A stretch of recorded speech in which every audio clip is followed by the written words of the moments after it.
자, 차장님. 한 8개월 만에 나오셨습니다. 네. 조달청 최초 여성 차장으로서 이제 임명이 되신 후에 나오셨는데 한 8개월 동안 일을 하시면서 뭐 느끼셨던 점 어떻습니까?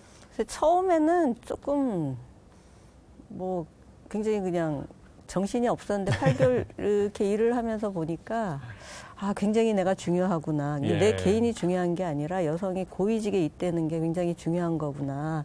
이런 생각들을 많이 하게 됐습니다. 그 이유는 첫 번째 내부적으로는 아직은 그 여성들이 사회 참여 많이 하기 때문에 굉장히 그 직원들은 여성들이 많습니다. 근데 고위직이 없다 보니까 알게 모르게 문화가 좀 다릅니다.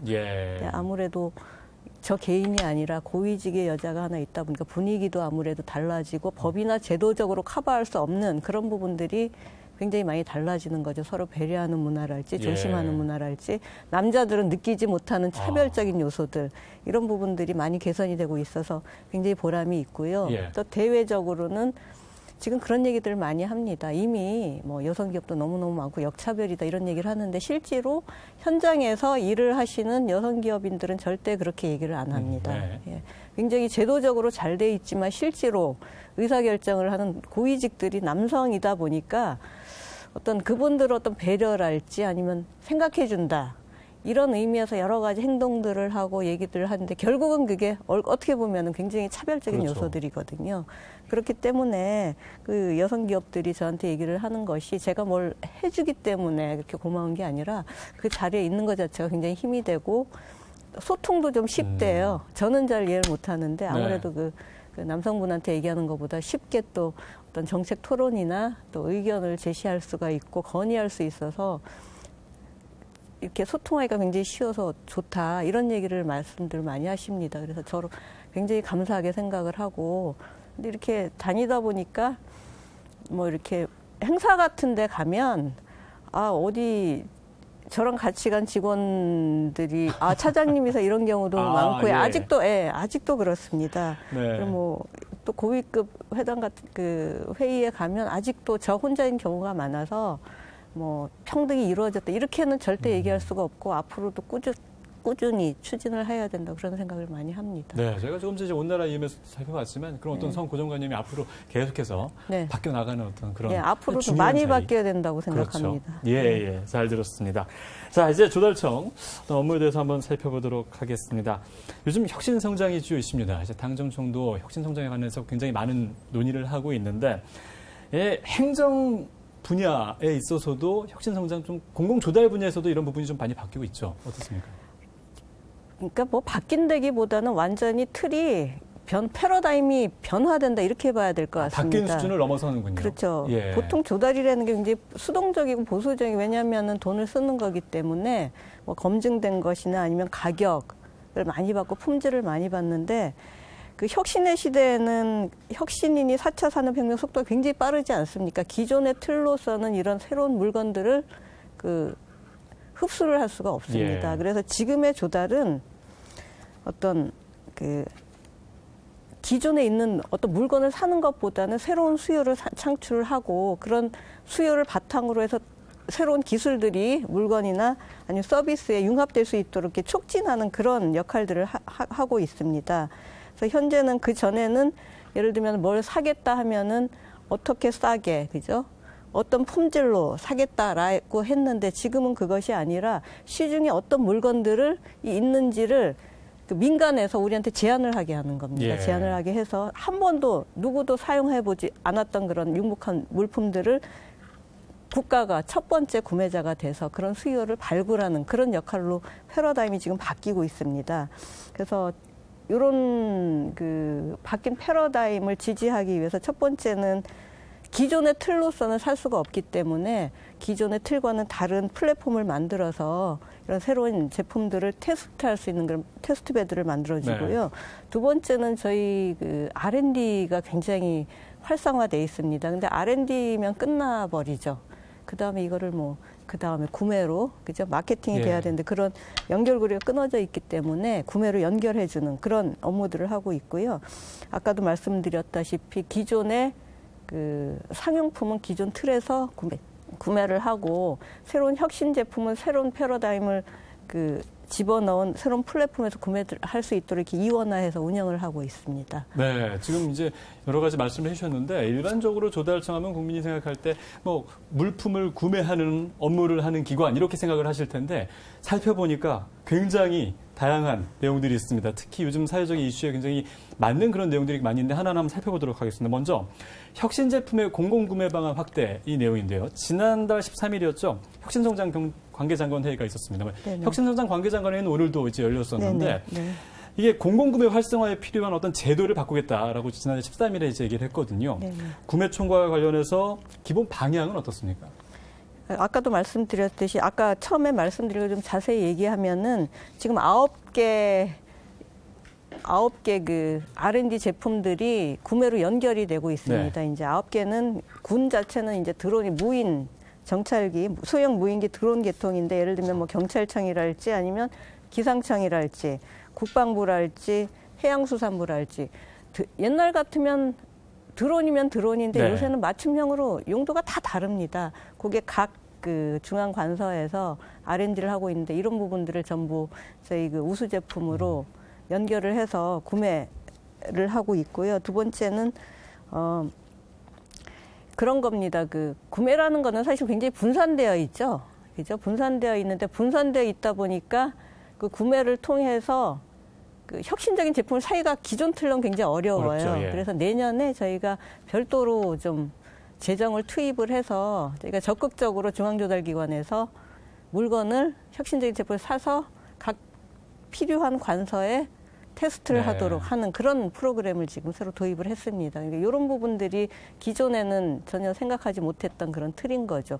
그 전에는 필요하면 뭘 사달라 이런 거였는데 그게 그렇죠. 아니라 우리가 보기에 이런 물건들은 이 관서에서 테스트를 하고 수요를 만들어야 된다. 예. 그래서 적극적으로 구매를 해서 이렇게 나눠주고 테스트하고 또 그거에 대한 피드백을 받고 이런 프로그램들이 새로 도입이 되었습니다. 네, 아무래도 과거에는 뭐 성능이 입증된 네. 그런 제품들을 이제 구입해서 나눠주는 그런 역할을 했다면 지금 네. 말씀하신 것처럼 조금 더 모르는. 이제 테스트할 수 있는 그런 네. 부분까지 장을 좀 만들어주는 그런 부분인데요.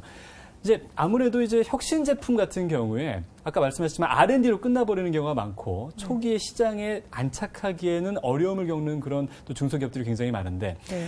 그냥 팔로 지원을 하는 어떤 이런 부분들에 대해서 조달청이 할 수 있는 일 어떤 것들이 있을까요? 그런 거죠. 지금 4차 산업혁명, 4차 산업혁명 하는데 지금은 결국 모르는 겁니다. 옛날 예. 같으면 테이블이면은 테이블이지 테이블에 무슨 온도계가 붙어 있다든지 네. 예를 들면요. 아니면 발 마사지가 이런 식으로 너무나 다양한 물건들이 옵니다. 이거를 커버를 할 수 없는 게 저희가 물품이나 그 정보 조달 같은 경우는 굉장히 좀 그 틀이 고정돼 있어서 예. 물품은 물품 구매하는 방식이 딱 있습니다. 공사는 공사 계약하는 방식이 딱 있고 네. 서비스도 소위 용역이라는 건 그 방식 딱 있습니다. 또 그렇게 물건을 사고 공사를 계약하고 서비스를 조달을 하다 보니까 새로운 제품에 대해서 어떻게 구매할 수 있는 방법이 없는 거예요.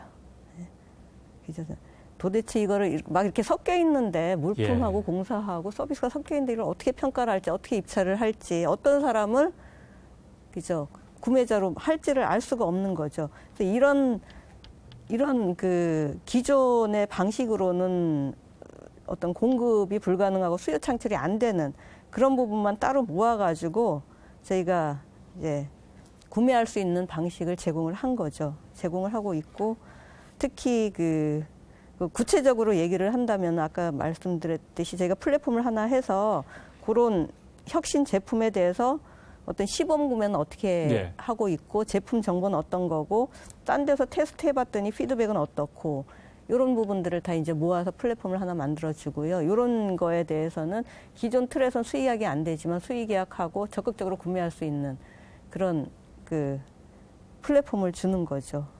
네, 중소벤처기업 입장에서는 공공 시장에서 통했다라는 것 하나만으로도 굉장히 기업 입장에서는 굉장히 큰 도움이 되지 않겠습니까? 그렇습니다. 예. 굉장히 힘이 많이 됩니다. 예, 조달청이 운영하는 그 플랫폼 중에 벤처나라가 네네. 있지 않습니까? 네네. 벤처나라를 통해서 이런 어떤 벤처 기업들을 지원하는 방안은 어떤 것들이 있을까요? 이 벤처나라는 사실 혁신 플랫폼의 일부인데 제일 네. 먼저 도입이 됐습니다.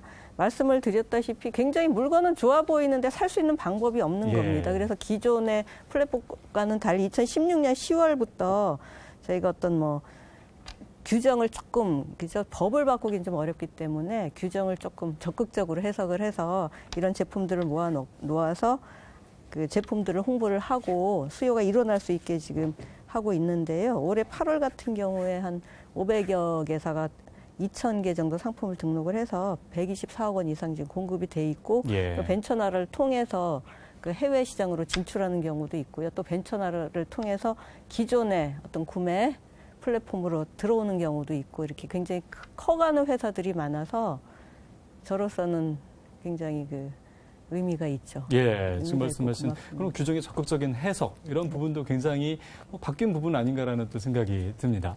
예, 저 그리고 이제 일자리 이야기 한번 해보겠습니다. 아까 말씀드렸다시피 국민께서는 이제 조달청 하면 이제 뭐 공공 제품을 구입하는 것으로만 생각할 수 있는데 네. 일자리와 어떻게 연계가 될까 궁금하실 것 같거든요. 그렇죠. 좀 알려주시죠. 예, 예. 뭐 당연히 그렇게 생각하실 것 같습니다. 근데 결국은 조달청은 국가 예산을 집행하는 데거든요. 그러다 보니까 이 구매력이라 하죠. 저희가 1년에 집행하는 재정이 한 60조 원 정도 됩니다. 예.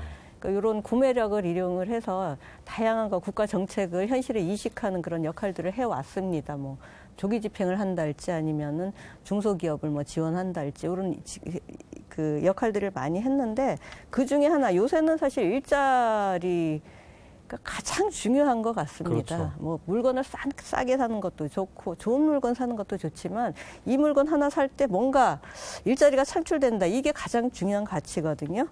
그래서 저희가 이제 각종 입찰하거나 심사할 때 굉장히 많은 그 도구들을 저희가 이입을 했습니다. 그래서 예를 들면 이런 겁니다. 입찰이나 심사할 때 이제 고용 창출 우수 기업이라고 리스트가 다 나옵니다. 예.